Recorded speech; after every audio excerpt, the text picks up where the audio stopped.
নমস্কার, মিলির ঘর সংসার আপনাদের স্বাগত। কেমন আছেন সবাই? নিশ্চয়ই ভালো আছেন। আর ওই যে দেখা যাচ্ছে বাইরে মেঘ করেছে, কী জানি বৃষ্টি হবে কি না, কিন্তু কথা তো আছে বৃষ্টি হওয়ার, জানি না কী হবে। এখন তো আসলে কোনটা কী কাল ঠিকভাবে বোঝাই যায় না। আর এই যে এখন ডাল নিয়েছি, ডালের বড়া করব।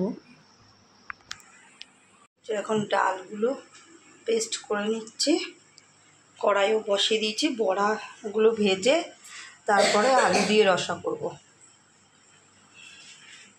আজকে যেহেতু শনিবার নিরামিষ, আর আমাদের ঘরে এই খাবারটা খুব ভালো খায়। পনির আমরা সবাই ভালো খাই, কিন্তু ওর বাবা খায় না।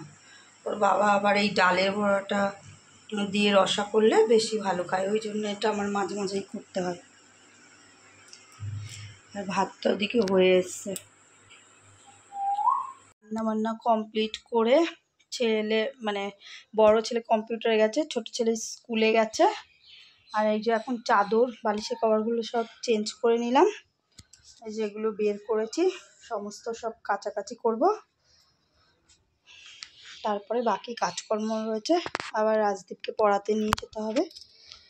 আর আজকে ব্যায়াম নেই, ব্যায়ামের ছুটি আছে, ওই জন্য পড়ে সোজা বাড়ি চলে আসবে। আজকে আর ওকে বেশি কষ্ট করতে হবে না, ব্যায়ামে যাওয়ার ব্যায়ামের ছুটি রয়েছে, আর ব্যায়ামটা যাওয়া লাগবে না।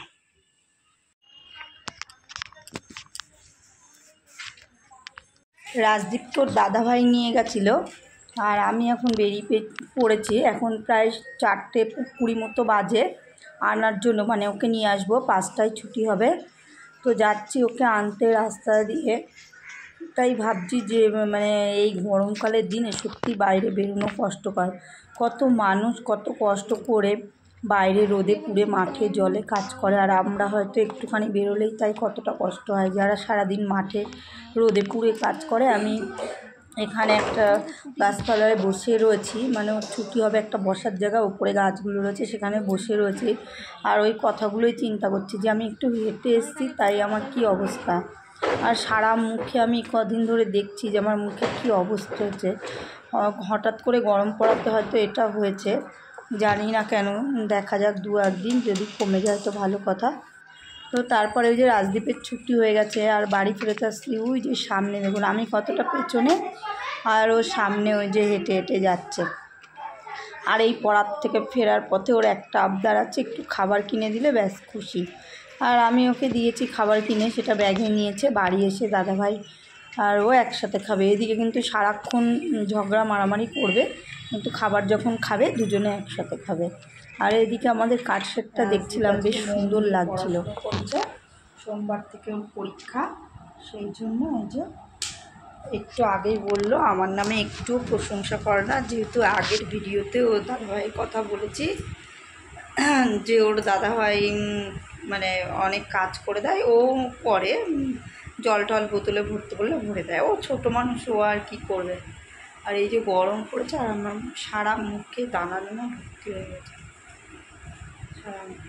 এই গরমকাল আসলে আমার খুব অসুবিধা, নানা রকম। শুয়েছিলাম, আর পাশে রাজদীপ পড়ছিল।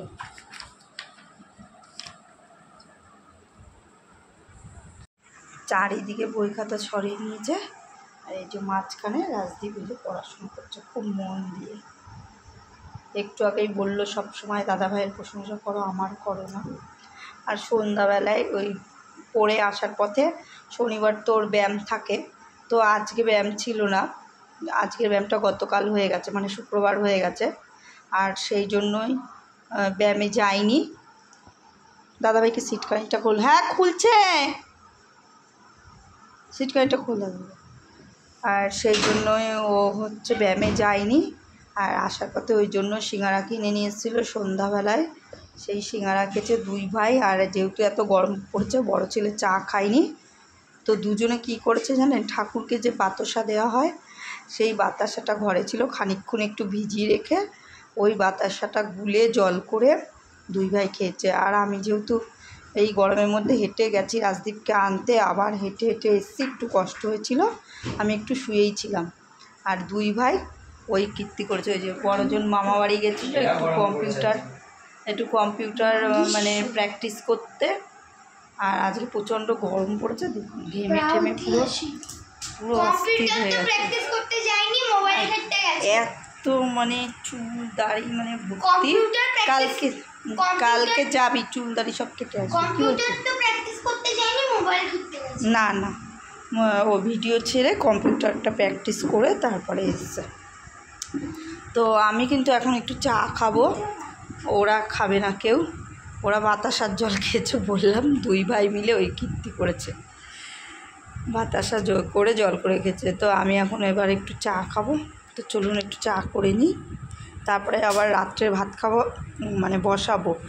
এখন আমি রাত্রে দিকে গরমকাল যেহেতু পড়েছে, আর আমাদের অতটা রুটি করব না, কেননা রুটি করলে রুটিটা মানে গরমকালে খেলে না আমরা করতে পারি না, এত বারবার জলের পাশে পাই, খুবই কষ্ট হয়। আর যেহেতু আমার একটু গ্যাসের প্রবলেম আছে, ওর বাবারও অসুবিধা হয় গরমের দিনে রাত্রে রুটি খেলে, ওই জন্যই এখন রাত্রির দিকে ভাত করি। আবার মাঝে মাঝে যেদিন একটু বৃষ্টি বর্ষা হবে সেদিন আবার রুটি করব। এই যে আমার জন্য 1 কাপ চা করে নিচ্ছি, আর সঙ্গে একটা বিস্কুট। এখন কিন্তু রাত 9টা বাজে, আর রাজদীপ সব বই খাতাগুলোকে সুন্দর গুছিয়ে নিয়েছে, আর এখন মার্জিন টানতে হবে। এবার দাদাভাইকে নাকি এই মার্জিনটা টেনে দিতে হবে, তো আমি টেনে নিচ্ছি চাটা খাওয়ার পরে। আর এই চায়ের এতটাই আমার নেশা না, একটু না খেলে ভালো লাগে না, মানে একটু সকালে আর সন্ধ্যায়। আমি লিকার চা দুধ চা খেতে পারি না, আমার প্রচণ্ড গ্যাসে প্রবলেম হয়। আর ওদিকে ভাতটা বসাবো, রেডি করে রেখেছি। তো আজকের ভিডিওটা চা খেতে খেতে এখানেই শেষ করলাম। যদি আপনাদের ভালো লেগে থাকে তবে please like, comment, share, subscribe করে দেবেন। আর ফেসবুক পেজে দেখলে পেজটাকে ফলো করে দেবেন। সুস্থ থাকবেন, ভালো থাকবেন। এদিক থেকে আবার